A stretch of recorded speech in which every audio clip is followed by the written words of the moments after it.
Hello, everybody. Welcome to the Hammerlock podcast. This is Glenn, joined by my friends Harrison and Theo. Say hi, guys. Hey. And today we're going to talk about UFC 212. So going immediately into that, did you guys see fucking, what was his name? Matthew Lopez absolutely bludgeoned Johnny Eduardo this weekend? Or last weekend? That was nasty. Oh. It sounded like a lot of people thought Eduardo was going to take that, and Lopez just dragged him down and beat his head into the ground. Yeah, that's usually what quick. he does. He's usually kind of like grinder guy, but the last couple of fights he kind of wasn't super impressive. Like he was a really slow starter against Mitch Gagnon. And the fight before that, he fought Hani Yaya, I think, and he didn't look that good either. But he looked sensational tonight, and he took on this is pretty a big win against Johnny Eduardo. The dude's in the was he top 10? Top 10, right? I believe so. Yeah, and Johnny Eduardo usually is a really good Muay Thai striker, and he just could not. He had no answer. He didn't look like he was much of a grappler in that fight. No, it doesn't look like he fancied being the grappler. Yeah. That was rough for him. What do you think, Theo? He got smashed really quick. Yeah. It was. Yeah, I was pretty shocked. I didn't see the fight going that way. Me neither. I thought Johnny was going to put up a way better fight, but it was quick. Yeah, it didn't even look like the same fighter I've been seeing. Like I remember he knocked out what was it, Eddie Wineland a few years back?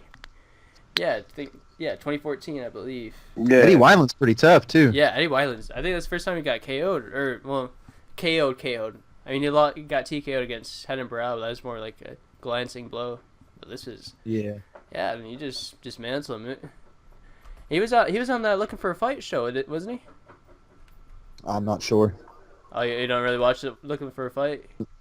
Nah, I probably should because it sounds interesting, and I've seen some previews and whatnot for it, but I haven't really seen much of it. That's where the greatest meme to ever happen to the UFC came from, dude. Sage Northcutt, man. Really? Yeah. That's right. Yeah, he came from there. I know that. They made fun of him for his spray tan stuff. He's so funny. Hello there, Mr. Cormier. Hello, Mr. Everybody. Yeah, he's so nice. I think someone made a meme about him too, about where he's super nice, and then have him and his sister looking like they're super shocked, be like, you didn't refer to someone as Mr. or Mrs. Or you refer to a doll as something. Shit talk Mickey Gall. That was so funny. Stage, chill, man. That's funny. Yeah. See how much that kid gets hated on too. I know. I feel bad for that kid. He's such a good kid. Oh yeah. And then the next fight we got was Rafael versus Marlon. Oh, Rafael. Yeah, I remember. I was super high and mighty on Rafael. Oh yeah. Did we mention R.I.P. to our last episode? Because we were supposed to. We had an episode before this actually, and my mic didn't record at all, so it was all for nothing.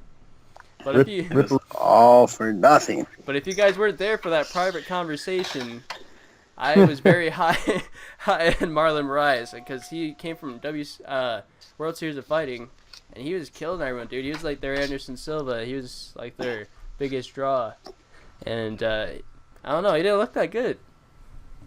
I don't know. It was a good fight. I thought bad. it was pretty even. I thought it was a close decision. Yeah, it was close. I could see how it could go either way because Marlon was being really aggressive, and he was being pretty effective. But we also had Rafael was countering with pretty big shots. He didn't throw much.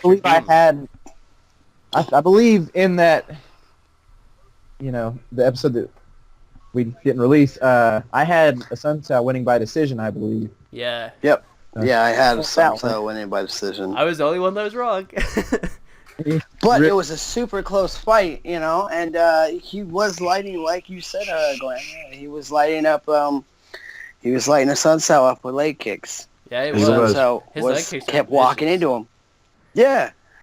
So I think he'll be back. He'll What was that? establish himself a little better. Yeah. I said I think he'll be back and establish himself a little better. He's gotten that first one out of the way. A lot of big names lost their first fight, so. Yeah, and you gotta imagine he faced a Sunsow for his debut. Like that's a monster Sunsow- right there. yeah, he's pretty tough outing. Who do you guys think he should go up against next? Because the bantamweight title picture has been pretty obvious. Who's the cream of the crop? TJ, Cruz, and Garbrandt, but where do I these two think fall? he should definitely move down. I think maybe, I don't know, give him some, I don't want to say easy, I don't want to disrespect anybody, but somebody a little I say less Lineker. Give him established. Lineker. Lineker? Oh, Like, yeah. I don't know. Aljamain, Sterling. That's a rough fight. That's kind of a tough outing. I know Lineker's a little dude, came from flyweight, but he's got that power as a big asterisk. That's a pretty Lineker. risky fight for. A man right there. Yeah, he's a tough dude. Little emo Brazilian dude. Fight. I think he You should know, fight. or Dotson. Dotson would be another good choice. That would be an intriguing fight. We don't know. I feel like Dodson would probably outspeed him, but Marlon Moraes is pretty fast in his own right.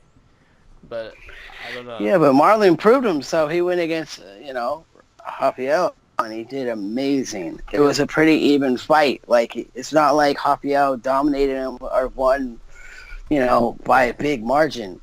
It was feel a like close it's fight. It could have went either way. Yeah, that man. I really want to see. I like the series of World Series of Fighting people that are coming over into the UFC. This has been gonna be really interesting to see how they do. Because the people that moved over, like Justin Gaethje, these guys are dominant. They were looking invincible. Yeah, I think he's gonna lose against Michael Johnson though. Really? I don't know, dude. Michael Johnson cracks pretty easy. I don't know. That's true. That's true, but I don't know. I have a feeling. I don't know. He has those no offense, Michael Johnson, but he's got those skinny little legs, man. And I don't know if you watched Justin Gaethje fight before, but he destroys legs. Like Jose Aldo, you know how Jose Aldo used to do that? He kicks legs off, man. Like, he's a really strong, powerful. I remember dude. Michael Johnson saying that he was the most violent. I think the most violent motherfucker in the UFC. I was like, He was that finish against I Justin about Poirier that. was really Kevin Lee owned him in the press conference. He said, "You had 30 fights, lost half of them, and ain't killed a motherfucker yet." I'm sorry. I'm going to go with Justin in that fight because Justin's been on a tear. He's been looking good, and he's humble. Yeah, he's a good dude. I really appreciate it. He trains with Rose and Valentina Shevchenko, I believe. Thug Rose. Yep. like her. All right, next fight. We keep getting off topic here, but those are Eric important. Silva versus Yancey. Yeah, that was a good fight.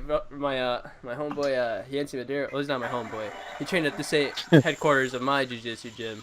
But yeah, he looked good. He looked really crisp. His boxing. He caught with that 1-2 right off the bat. Or no, it was a jab. He dropped with a jab right off the bat, and I had he did. Eric in trouble. Eric does not look good, guys. I hate calling fighters out for after the USADA era. But ever since then, man, he's like tied. Proof's really in the tied. pudding, man. Yeah. I've been telling people, man, he shrunk half his size once USADA He looked got flabby on the scene. too. The first fight he had post USADA, he looked flabby.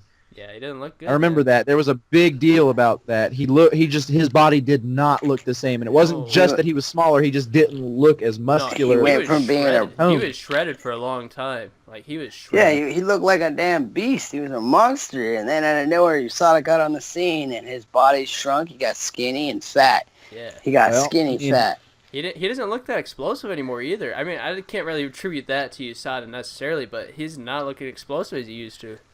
I mean, if he was using, that would take away a lot of his power if he's not using anymore. He's not that old either, is he? No. Nah, he's young. Yeah, he's a young kid. He's not a kid. He's older than us, for the most part. But he's pretty young. I can't imagine slowing down that much. And his career's pretty young. So he hasn't taken huge amounts of damage outside of the Matt Brown fight. I mean, I find very few excuses other than USADA, man. I don't know. Yeah, no.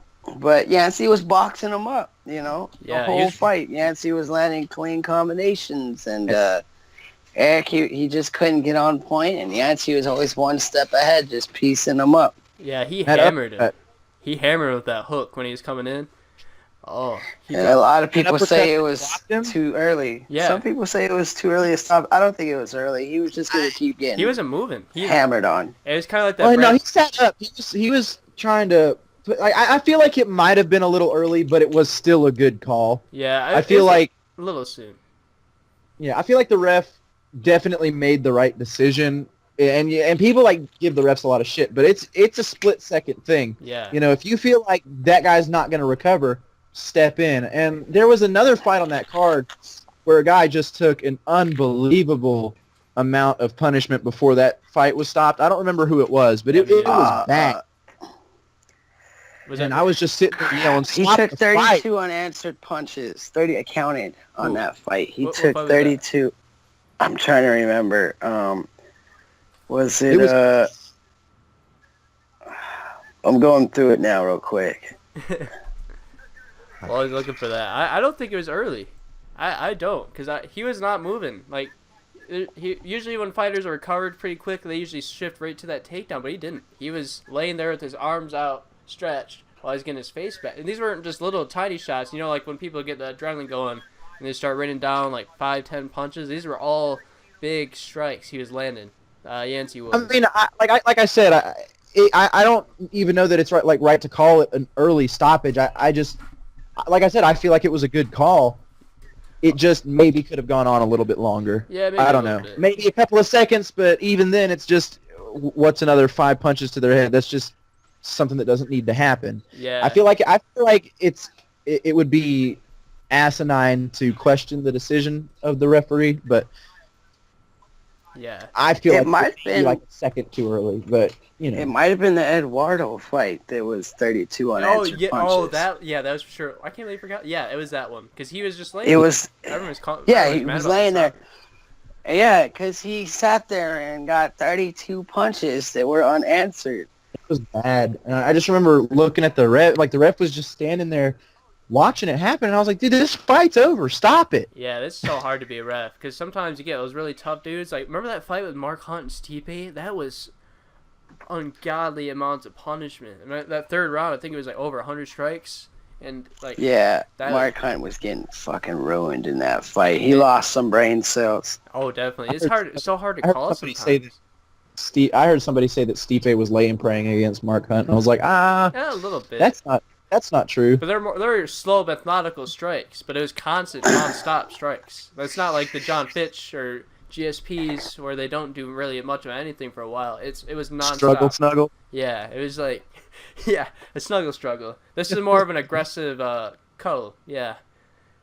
Yeah. But Alright. that wasn't lay and pray. What was the fight after? And that? now, the fight after that was that Polio versus Ulway. Don't even try, Theo. Just give up. Right? Fucking the match there of names. We could give that one to him though. Those are not easy names to Yeah, say. Oluwale, Bambos, and what Oh, well, generic Brazilian guy. Bambose? I Yeah, think it's Bambose or something. yeah, Bambos, Banghos, something. yeah, it's not worth saying. We got it. Yeah, it was pretty straightforward. That kid's pretty impressive. What's his name? The generic Brazilian dude, basically. No offense, dude, but Yeah. But yeah, he pressured mostly. There wasn't much Olumale Bambos could do really. He's more of a kicker. He usually likes to fight at range, and he couldn't fight at range. Dude made an ugly fight. Got TKO. I mean, He was landing amazing body shots. Both were landing amazing body punches. But like it was like almost like Bambose did not train cardio at all for this fight. oh yeah, he usually ends his fights Gassed pretty quick. within the first 2 minutes. Yeah, he usually ends his fights very quick, so that's probably why. But His body gave up on him pretty early.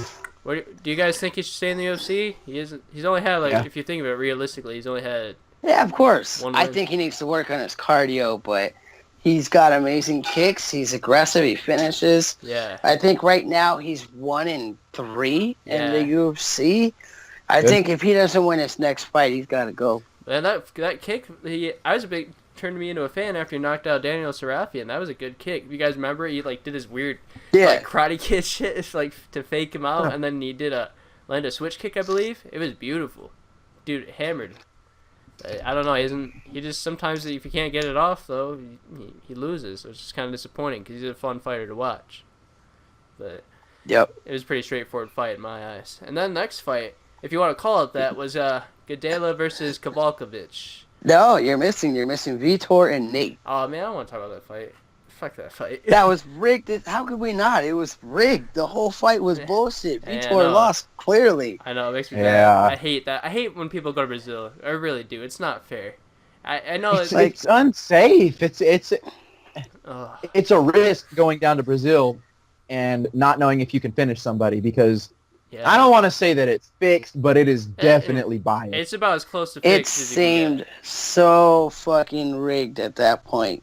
The judges were so biased. It was unbelievable because Vitor, you could clearly see that Vitor lost 2 rounds, maybe even 3. Yeah. Okay, but I had it 2-1 Nate. Yeah, I You agree. know, and He scored the only takedown. I think those judges are scared for their lives down in Brazil. No, this Just give it to is the regular Vitor, man. This isn't TRT Vitor.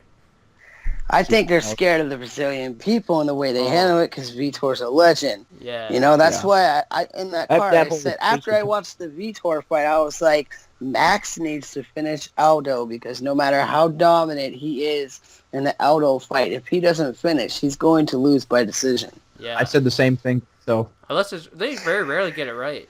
Like, very rarely.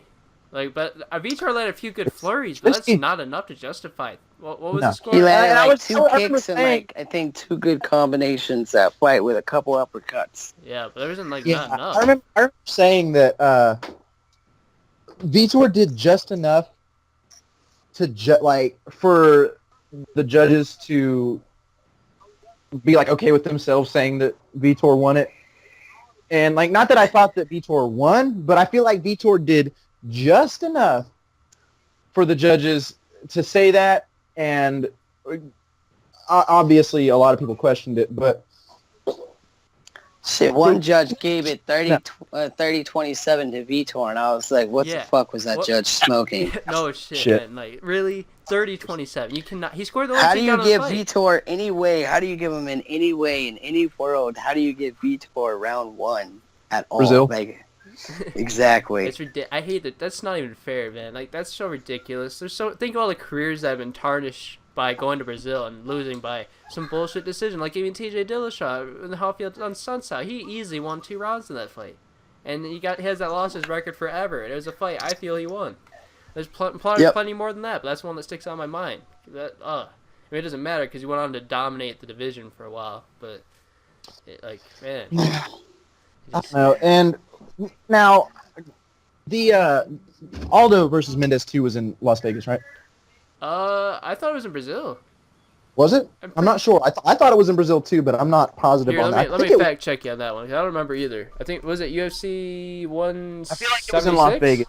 I'd just type in Aldo versus Mendez 2. That'll get you there. Oh, it's UFC 176. Oh, it was UFC 176, but that event was canceled. I was close.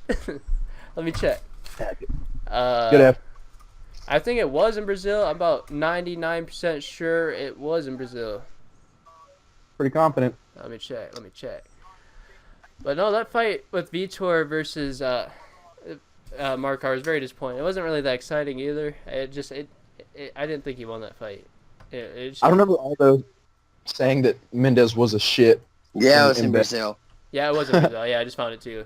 But not. Yeah, I don't. That fight was a war though. This fight was not a war. This was not a close fight. I mean, this is just pretty blatant. Nate Marquardt won. There's no reason he should have lost that fight other than it was in Brazil. I will say that I'm shocked. Yeah, me too. That Nate Marquardt won. I thought that Vitor was going to steamroll him. I said that. I thought Vitor was going to steamroll him. Yeah. I was wrong. I did too. I believe you that said I don't know. He's pretty tough, and I think you had him winning by decision. Who? Which one? Marquardt? Glenn. Oh, I had Marquardt win? Yeah. I don't know. I thought Marquardt was going to win. When I thought Vitor would win by knockout, and you said, because Theo and I both said he's either going to get a first-round knockout or he's going to lose a decision. And I believe you just said straight up that Marquardt was going to win a decision. Yeah, and he should have. I mean, it didn't. There's no other way around it. I mean, if you can honestly give me some facts, and there's some beyond like that, something I missed in the fight. There's no reason. I can't think of anything. But anyways, on to the Gadela versus Kowalkiewicz fight. Finally, what do you guys got to say? There's not much to say about it, but what do you guys think? I'm sad for Carolina. Yeah, I'll say that. Cute I'm girl, happy tough for Gadela. fighter. It was shocking to say the least. I thought that Kowalkiewicz would take home a decision win, and boy was I wrong. Oh, you were first very round. wrong. Oh, absolutely. First round submission did not take long. She got it to the ground. It seemed like almost Carolina made a no disrespect, but that was a rookie mistake giving up her back in the way that she did.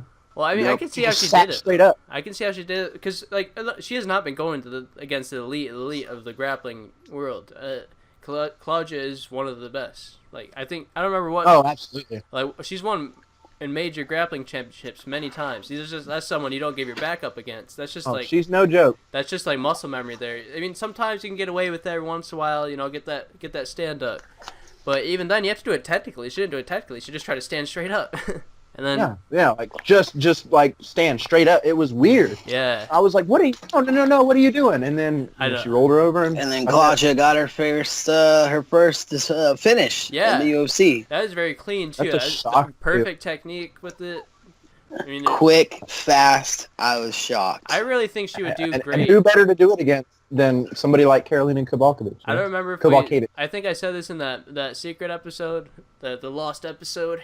That Claudia would really benefit from going to a different gym, a striking gym preferably, because she shows glimpses of a brilliance in her striking. She hits hard. You can see it every time she hit Joanna in that one fight. She was hurting her a little bit, but she's not technically proficient enough to hang with her.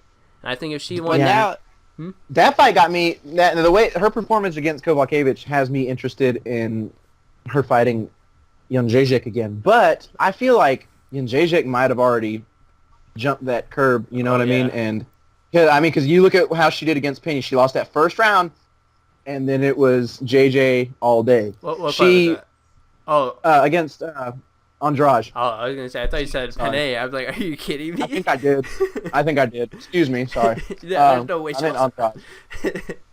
Yeah. But yeah, she. It was JJ all day after the first round, and I wonder. I personally think that Gadela obviously is a better grappler than Andrade, but I just wonder if she's good enough to get.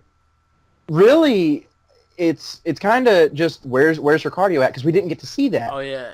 That was something I was interested in seeing, but we didn't get to. That's a big equalizer too. That's basically what changed the whole fight of the second Joanna Jędrzejczyk fight. Was I want to say that's the only reason that Jędrzejczyk won that fight is because Claudia ran out of gas. Yeah, but also at that point she's even though Joanna was getting taken out a lot when she was standing up, she was landing a lot of strikes. She's a high volume striker. I think that might have took a little bit out of her too.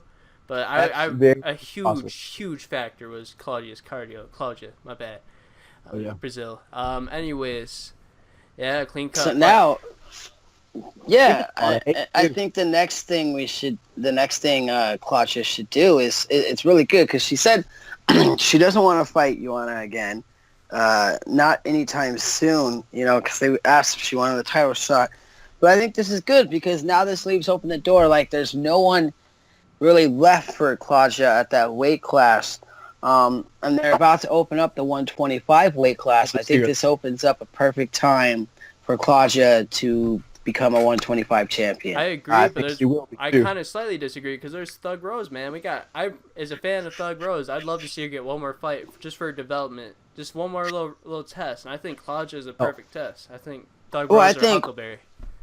I think Thug Rose right now is going to get the nod, and she's getting to fight Joanna. So that's Joanna's next opponent, most likely. I really don't want her to. I mean, she looks good. She looks sensational, but there's always like little tiny holes in her game that always. She's green. Yeah. She's still green. She's still really green. She's fast. I feel Joanna will pick her apart. Yeah. Joanna will pick her apart, and it's pretty clear that Joanna's going to pick her apart. I don't know. It's an interesting fight. I'm a huge fan of JJ. The ground, and I do believe that Namajunas has an edge in the grappling department. Oh, big time. I think if she was to get her to the ground, we might even see her get finished. I don't know, but I just think it's too early. I've said that before, and I'll say it again. And I also don't like the idea of Gadela fighting Namajunas because it starts to get like when you have all those fighters at the very top fighting each other, you're killing future title. You know? Yeah. Because then they drop off and they're on effectively a losing streak, of one, but they've lost the fight. They're not winning right now. So there isn't really too many in the top. There's just the same four people, really. And Andrade, I guess could face Gadela, but there ain't too much less for these people to fight. There's only two options for Thug Rose or Claudia, and that's each other and Jessica Andrade. There isn't really too many other options in the top 5 really anymore. Oh yeah. But on to the next fight, the really important one is Aldo versus Holloway. What do you guys think? The Conor McGregor fight was kind of, we could say that's kind of flukish, but it's not in my eyes. But this fight pretty much signified the end of the Aldo era. This is the big one. That's exactly what I said earlier. Yeah, when I were talking about this before we went live, the Aldo era is over, and that's kind of shocking to me because that's all we've ever known as far as the featherweight division. Do you guys remember in WC he was killing people? He was easily the most feared fighter in that entire. Oh, absolutely. He was a killer. He was so good, man. But and the thing is he looked good in the first round. Yeah, he looked good the first round and a half. I was telling Theo, I think the same thing happened to him that happened to Conor McGregor in the first Nate Diaz fight. Yeah. Because if you remember in the lead up, he was saying a lot. I'm gonna knock Max out. Nobody's ever knocked out Max. I'm gonna be the first to do it. I'm gonna steamroll him. This and that. And I think he went out there thinking he was going to. And it didn't work. Yeah, it looked like he was going to. Yeah, he looked like he might have had Max hurt there in the first round, but it didn't. He didn't finish, and it looked like he got tired. And Max got in his groove, found his range, and started pouring it on Aldo, and did not stop. Yeah, it looked like Max was a little gun shy at first. He had that look on his face. He had that Conor McGregor fight for most of the fight. Starstruck or something, because I remember him talking about I've been wanting to fight Aldo since I was 17. I've been watching him since I was a kid, and then when the fight started about midway through the first round, I was like, Max is about to get blasted. Yeah. He looked like he didn't know what to do, and then all of a sudden he turned it around and he took it to Aldo, and he did not stop. And he slapped him too, didn't he? Down, I think he might have. Yeah, he's like, "Why, motherfucker?" Just slapped him. We're pulling Nate Diaz out. Whatever their area code is, I don't know. But then the fight went to the ground, and I feel like that fight probably should have been stopped before Max took Aldo's back. Oh yeah. And then Aldo just kept giving him the thumbs up to John McCarthy, and Max it didn't look like he was hitting him very hard. And I mean, I definitely think that the stoppage was justified, but absolutely. It looked stupid. I think that it looked stupid just because it looked like little rabbit punches. Yeah. You know what I mean? Aldo was done. I mean, he's a tough dude. He hung in there good. I'm pretty impressed with his defensive jiu-jitsu because he hasn't really had to display that very often, but he was done, unfortunately. I mean, bad dude. And what makes me really mad is how bad his legacy is tarnished by that Conor McGregor fight, and it shouldn't be. You got to think about this. Before that loss to McGregor, he was dominating for 10 years. 10 years, dude. He went from nothing, absolutely nothing, to sleeping. He didn't even know when he was sleeping in. Yeah, he didn't have anywhere to live. He didn't even know what he was going to eat, and he came from nothing. It's really hard in my mind to hate Jose Aldo. I mean, he kind of got on my nerves with the McGregor aftermath. Yeah, me too. But it also bothered the hell out of me how people were just. And, you'll hear a lot, if you look in the forums and the social media and all that stuff, you'll see a lot of people mentioning Conor fans. They just call them Conor fans. 13 seconds. Which, typically, 13. 13 seconds. Yeah. And they disrespect Aldo real bad. And I don't like the whole, you disagree with me, so you must be a fan of Conor McGregor, which means you're stupid, I guess. But there's some truth to it. In the case of Jose Aldo, with it's almost a shame that that fight happened the way it did. I mean, it was spectacular and it was historical and it was monumental, but not that it really is going to hurt him all that much. I mean, it's some people on the internet calling him names, but it's just the lack of respect is appalling to me. I mean, even if you don't like him, you have to respect what the man's built.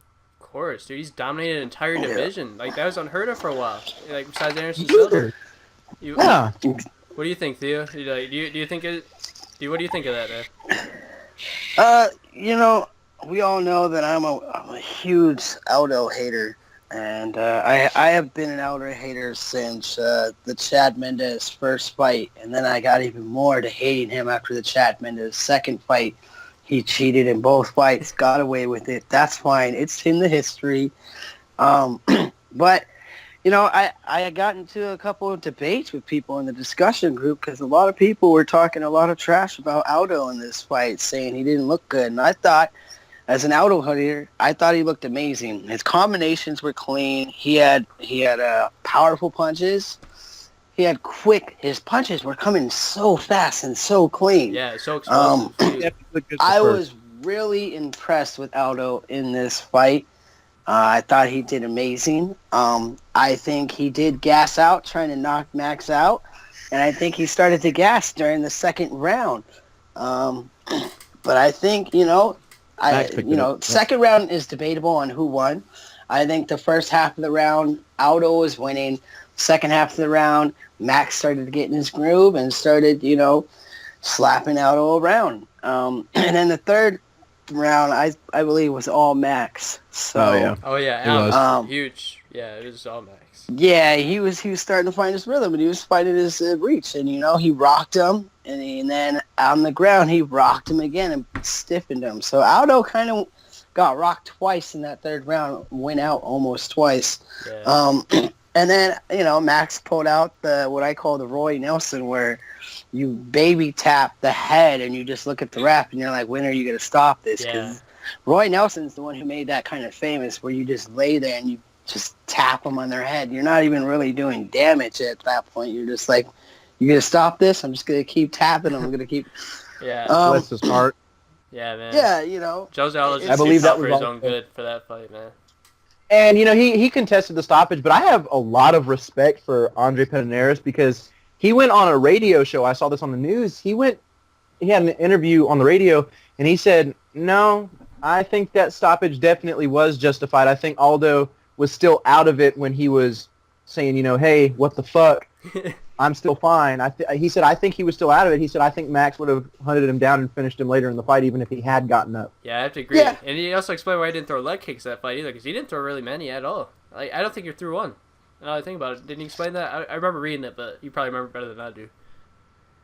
I must have missed that, but I heard somebody saying that people had gotten used to that weapon, and I was like, I haven't seen any evidence of that. No, there's nothing you can really do about it. Especially against a striker, He has no tell. I can understand the... He has no tell when he does it, though. Like, a lot of people, when they do those big No. leg kicks, usually wind up, but he has no tell. It's like a rattlesnake. Those leg kicks are... Yeah. Those leg But, kicks are genuinely scary. It's like eating a baseball leg bat. kicks are like a thing of a past for Aldo. I mean, people always bring it up every fight, like, why doesn't Aldo throw leg kicks? Aldo hasn't thrown leg kicks in such a long time. Why? At least that Ricardo he Lamas broke fight. his foot. Oh, He yeah. broke his foot on one of the leg kicks. I think it was the Korean Zombie he Yeah, was it was. fighting, and he broke his foot on a hard leg kick. And then he watched, a couple months later, I think it was a couple months later or a year later, he watched Anderson Silva wrap his leg around Chris Weidman's shin. And ever since then, Aldo has not been the leg-kicking machine he used to be. Oh, I think... Because he knows... Sorry, I think actually UFC 160... It happened at UFC 163. Oh, no, you're right. 168 is when he broke his leg. Yeah. Yeah, it was 168 in December. Oh, okay. I'll never forget that day. Oh, man. But yeah, I'd probably keep kicking too. That turned a lot... The funny thing is, that turned a lot of people off of leg kicks for a long time. Like, in the realm of professional fighting, people stopped throwing leg kicks for a while after that. No, that's gross, man. But... Yeah, because most people had never seen it. Most people don't follow the sport of kickboxing or Muay Thai so religiously. It's surprisingly common. Yeah, it's pretty common. It happens. It happens a lot in Muay Thai where a guy will snap his shin and then step back on it, not realizing in that moment he snapped his shin. Yeah. Anderson Silva did the same thing. He went to Corey go step Hill. back on it and fell. Oh, Do Corey. you guys remember those replays of Anderson Silva, when he threw the kick and his leg snapped and his face did not change, even as his foot hit the ground until his leg just folded? Yeah. And then he was like, "Shit, my leg's broken." Oh, he was screaming in agony. I don't know. Get the fuck out. That made me feel so bad. He was literally screaming in agony. Like, oh my god, that was bad. It was almost as bad as the Corey Hill one. The Corey Hills looked like spaghetti, and they still didn't stop the fight. They didn't stop that fight either immediately. Joe Rogan had to literally scream at them to stop. He ran up to the cage. Stop the fight! Yeah, I remember that. You really can't tell. Even Corey's face didn't change till after his leg turned to fucking spaghetti. So Horrible, man. yeah, no, I would probably want to throw kicks either. I'd agree. But yeah, props to Jose and congrats to our new champion, Max Holloway. But however, there's a huge thing that's been going on this week between Demetrious Johnson and Dana White. Yeah, I feel bad. Biggest title in history. Yeah, it's a hardcore fight, man. Like I've never seen like Dana White. Literally, I have a quote from him actually. Recently, just today, he said, "Listen, the media claims he's the best pound for pound best fighter in the world. I think Conor McGregor is the best pound for pound best fighter in the world. Okay. If you look at what that really means, what pound for pound means, and Conor doesn't give a shit. He'll fight anybody, anytime, anywhere. And if Demetrious Johnson is a pound for pound best guy in the world, then fight T.J. Dillashaw. And Actually enough, I can understand his logic there. I can kind of, but that's the first part of the quote. Second, just 2 months ago, he said, "Listen, he's got one more fight, and if he breaks Anderson Silva's record." Listen, he's already the best pound-for-pound fighter in the world, and he tries to be better each time, and he gets better each time, literally destroying people. This kid could be considered the GOAT right now. That's what he said, not just 2 months earlier. Yep. Dana likes to contradict himself. Consider the source. Consider the source, first of all. No, that's... It's Dana White. Yeah. This is the same guy who, while he technically didn't lie, remember when Anderson took that fight against Daniel Cormier on 2 days' notice? Somebody asked him to confirm it, and he said, "Don't be crazy, Anderson Silva just had surgery." He didn't say no, but I mean that's a strong implication. Yeah, I never really thought of that either. But like, you know, that he does that all the time. Every champion that fights is arguably the greatest pound for pound fighter to ever live, according to Dana White. Except for Tyler Woodley, he hates him. He doesn't give a shit. Yeah, but you know, my whole take on the Demetrious Johnson situation is, I have a hard time being okay with how Demetrious is handling things, because he wants to fight Ray Borg, and no disrespect to Ray Borg, but he's no T.J. Dillashaw. He is not an ounce as established as T.J. Dillashaw did, and I'm pretty sure Ray Borg said that himself. He was like, you know, TJ's already got a name, let me make a name for myself. Do you really want to walk in there to a guaranteed loss against Demetrious Johnson? I mean, all but guaranteed. Well, I don't know, man. Actually, Demetrious Johnson, he made this really lengthy Facebook post, and he said, "I actually want to fight Sergio Pettis, but they wanted me to make the fight against Ray Borg. Probably so I could market this big fight between Brandon Moreno and Sergio Pettis, but yeah, he said he wanted to fight TJ, so they made him do this, and then he's like, then as soon as TJ threw out that he wanted to fight Demetrious Johnson, like, make this fight or else." And he threatens to close the division, the whole entire division of 40 people, because Demetrious Johnson don't want to fight TJ Dillashaw. Like, yeah, see, the way I feel is like TJ himself, you know, didn't have a name until he fought Renee. I mean, TJ had 2 top 10 ranked opponents that he fought before Renee, and he lost to both, and then he got lucky and got a title shot against Renee and completely destroyed him. So like, that's how TJ built his name, is he was a nobody until he fought Renee, and you know, once he fought Barraro, it was amazing. And then he went and fought on Joe Soto, which turned out to be a huge flop because Joe Soto hasn't been anything impressive in this thing. He fought Barraro for the second time, dominated him even worse than he did the first time, you know, and then he lost to Cruz, and now he beat, you know, Rafael, but it was a close win, and Rafael still hasn't looked the same after he's come back from his long layoff. So I feel like Ray Borg, this could, you know, Ray Borg could easily turn into TJ if he beat Mighty Mouse. Like, if he came in and he dominated Mighty Mouse, we would have another TJ moment where it's like no one thought TJ was going to beat Barraro. Barraro was undefeated for like 10 years, and he was dominating everyone else. 30-something fights, yeah. But I don't know. I guess it's kind of hard to make this argument, but Renan Barao wasn't exactly as good as Demetrious Johnson. Like, Demetrious Johnson, at least against flyweights, is a killer. The dude doesn't even get hit anymore. No, it really doesn't. And I feel like the fight to make is TJ versus Demetrious. But if Demetrious doesn't want to do it, don't force him. Yeah. You know, that's the biggest part of this. Yeah, I agree. it kills me because like he wants to fight Ray Borg for what should be the biggest fight in UFC history, Yeah, just due to like what is on the line. But of course, it's not going to be. But I want this fight as bad as anyone, dude. Like, I really do, but this isn't the way to do it. Like, using bullying tactics. I hate using that word, but it is what it is. They're basically just blackmailing him, you know, into a fight. That's not fair or right. I don't see any other champion getting that. Not even Tyron Woodley, or Michael Bisping, at all. Yeah, and like apparently Dana White threatened to shut down the flyweight division, which I think is just nuts. That's whack, dude. 40 people you're either putting out of a job or putting their job in jeopardy by making them go up to a division where they're really shiny. That's 40 other people. Dana White said he cleared that up by saying, look, we told Demetrious that we've been talking about it for years that we want to shut it down. I believe 125 division. So it's not like it's a new thing.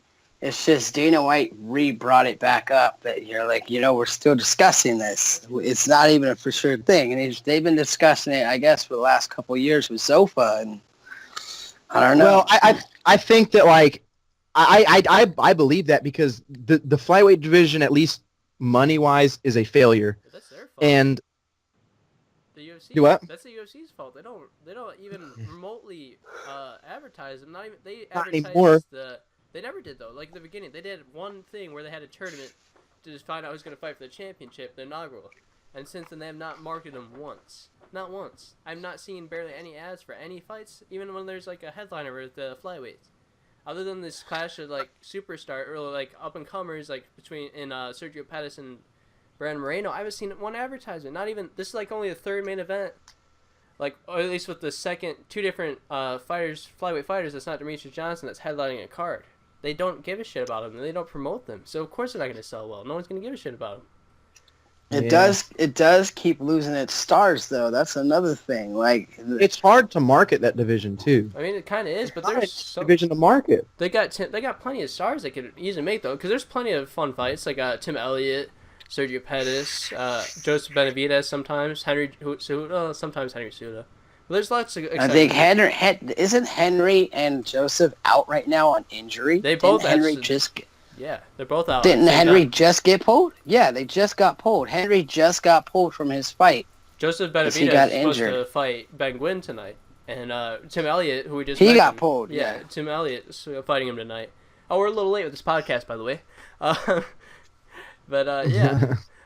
Well, another thing is, like, there's got to be a reason they're not marketing. Like, it doesn't make sense to pay these guys and then not tell anybody about it. That's crazy. This is like to think that they just were like, well, we're just going to pay the 40 people thousands of dollars every year and just not tell anybody when they're fighting. I mean, I know that recently they haven't been, but I think that's because they're not wanting to waste resources on it because nobody's going to buy it anyway. When the flyweight division first came around, I'm pretty sure they marketed Demetrious Johnson pretty heavily. Oh, no, not and then not from what I remember. I could be wrong, but I feel like I remember they talked about him a lot, and he just wasn't pulling in views because I don't know if it's like people think, they only weigh 125 pounds. That sounds boring. A lot of people, like, they call the flyweight division the manlet division, and which, I mean, I think that there's some good fighters in there. I know in the first episode I said that it was a joke and everything, but I was just a little heated at the moment. But I don't think that it's a bad division by any means. I think that it's near impossible to market.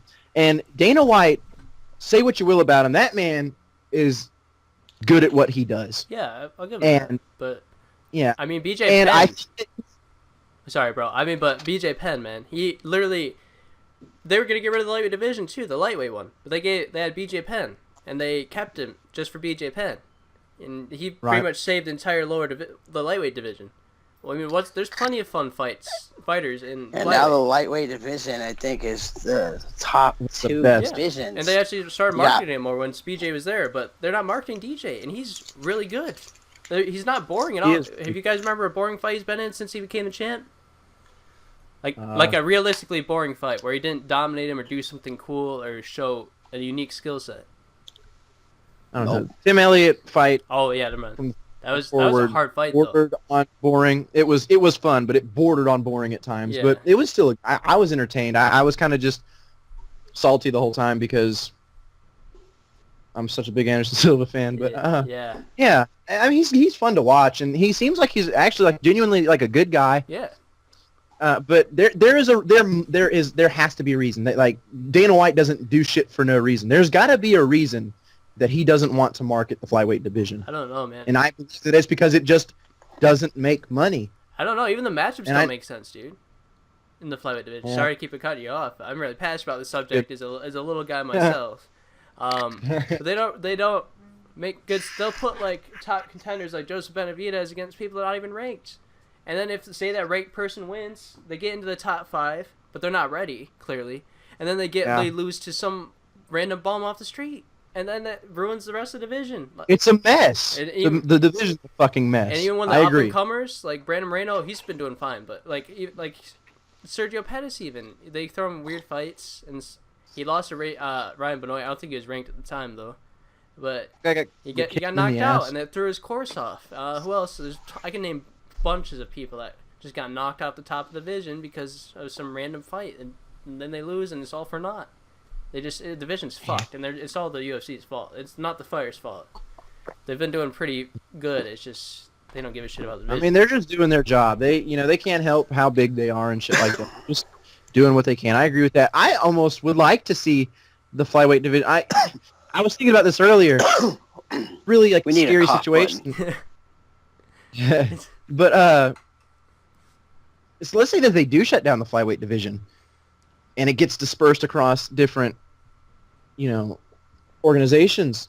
That, like, I don't know. I kind of like that. Oh, but at the same time, I'd like to see a lot of those guys in the same organization, and I don't think that's going to happen. I think that Bellator will probably pick up. Maybe they don't. Demetrious Johnson. They don't really. Do they have a flyweight division? They do, but it's not. See, that's the fact you have to even ask that is because kind of shitty because. That Bellator has a flyweight division, but not a consistent one. It's not even established. Like, there's no other place for these flyweights to go, man. There's no Ryzen. I mean, what? Ryzen. Well, I feel like if the UFC got rid of Demetrious Johnson, which I don't think that they would do, I think they would just force him back up to bantamweight. I don't think they're going to get rid of him. Absolutely, they can't get rid of all these people. They'll probably move them up, but that's catastrophic for some of these dudes. Like Wilson Hayes is tiny, man, and all those other guys. Wilson Hayes is a disaster in the flyweight division, so I mean it's not really going to hurt him that much more. Who else is there? There's this one guy, Jason Sandoval or Hector something. Cejudo would be absolutely tiny. Well, no, he fought there once, but no, there's this one guy. I think his name's Hector Sandoval. Pettis is a big dude too. He's 5'6".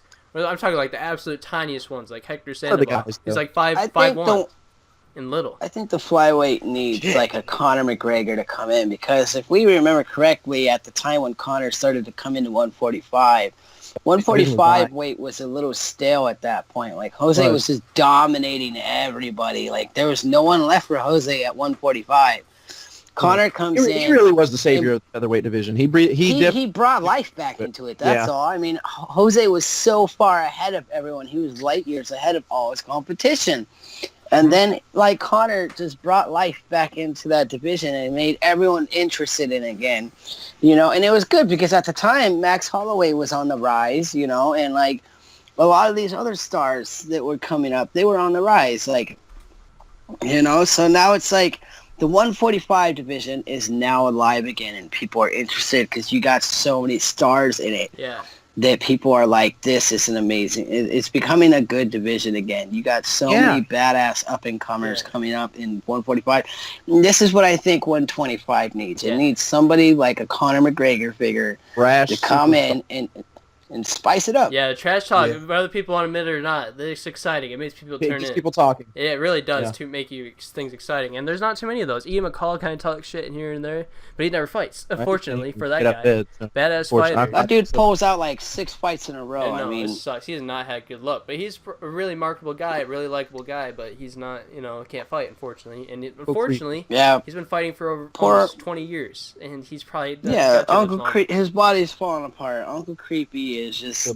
It's time for him to he's like probably 1 or 2 fights away from hanging him up with the way his body One day it's this organ, the next day it's another organ.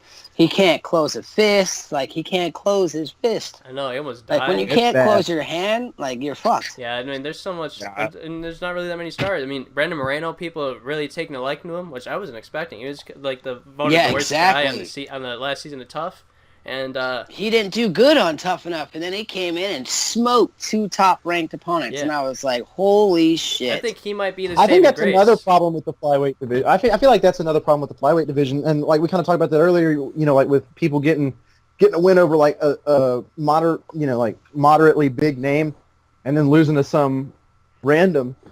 I think that's another problem with the division. Like in and of itself, like it's an inherent problem. It's not so much that like nobody can get established. It's that nobody seems to be consistent except for Demetrious Johnson and Joseph Benavidez. Yeah, I can agree with that, but Nobody's consistent. yeah, I think Brandon Moreno is actually gonna somewhat establish himself in that division, man. He's getting up there. No one's ever been that consistent. Not even Jussier Formiga, who's always been one of the top guys, but he always loses the marquee fights. But this guy is doing pretty good. I think he might be the saving grace of the division. If Demetrious Johnson, who's insanely talented and really likable, can't save this division, I'm sure this dude could. Because I haven't seen too many flyweights with a lot of hype on him, and he's got a lot. I'm pretty excited for what he can do for the division, personally. However, guys, we are over our time here, and we got plenty of fights to watch tonight and talk about next week. So I got Derek Lewis. Oh yeah, Derek. You're going for Derek. You're going for the Black Beast, huh? Yeah, I'm just ready for Mark Hunt to get out of here. Really? You don't like Mark? Yep. Just because he Yeah. bitched about Brock Lesnar? I don't dislike Mark Hunt. I just think it's time for him to go. I mean, I hope he wins. Not even so much like not fight anymore. Just stay away from the top 5 because I don't feel like he belongs there anymore. Oh really? Let's make quick picks for the week. All right. Quick picks. Let's just pick for the main event. While we're Yeah, on just top the of main card. While we're on the topic of the flyweight division, Ben Gwynn versus Tim Elliott. It's a pretty important fight. Who do you guys got? Elliot. Elliot by decision. Yeah, I would say Elliott Yeah. by decision. He's too dynamic a wrestler. Okay, Hunt versus Lewis. Who do you guys got? Lewis second round KO or TKO. Yep, that's what I say. I don't know. Lewis by Big O- second round KO. I attack, think Hunt is a lot more tactical than Lewis. I think he wins. Oh, absolutely. I think he wins by third round. Or no, third round KO. I'm gonna have to say. I think if Hunt lights up the body like Travis Browning did, he could land some good heavy shots. But he said he had to poop that fight, man. I don't know if that was Yeah, that was a real weakness. I don't know if that was true. It could have been true. Fuck it. He had a boo-boo. Travis knew. Fuck, man. All right, and then we got Bronson versus Dan Oh, I Kelly. forgot that. Oh, that really old dude. Yeah.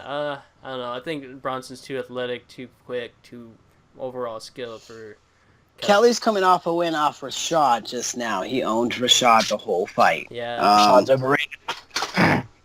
I'm going to go. Kelly's only got one loss in his record. He's 13-1. Bronson gets a little too wild. Bronson might gas himself out. Oh yeah. He did good with Anderson Silva. We all know he won that fight. Yeah. Unfortunately. I think Bronson won't win by decision, but every time I've gone against Dan Kelly, I've been wrong. Yeah. So He's a tough old dude. But anyways, guys. I don't know, I that's- he's an Olympic wrestler. We got one Gotta more. say- We got one more. We got Dan Hooker versus Ross Pearson. Dan Hooker. This is his Hooker. second fight in the UFC. What? It took him, man. You said honker. I said Hooker. Okay. No, Dan Hooker. He did He did the first time. Yeah. No, Dan Hooker is the guy who lit up Khabib in their fight. Dan took that fight on like a week notice because someone pulled out of Khabib's Oh, I fight. don't think that's Khabib, dude. That's Daryl Horcher. Wait, no. I could swear that was that Daryl Horser? Yeah, it's Let me Daryl check. Horcher, man. Yeah. Oh, that's all good. Yeah. But Dan Hooker's a Neil Magny protege. He likes him. He lives with him. He fights pretty similar to him. I love my Neil Magny boy. Yeah, Neil Magny. You know what? That's true. I just saw Daryl Horcher's got a fight though Oh, it's on the okay. card. Not this card though. Well, if it makes you feel better, Anyway, Daryl I got Horcher. Hooker. Theo's a big fan of you. Yeah, no, God he bless was you. looking good. No, I'm gonna go with Ross Pearson by decision. But I don't know. I think he's slowed down a bit. He's getting a bit old. I think Dan Hooker by decision. I'm gonna have to go. But I think we're running out of time here, guys. Sorry to rush Yep. this podcast. And we'll see you next week, guys. Adios, amigos.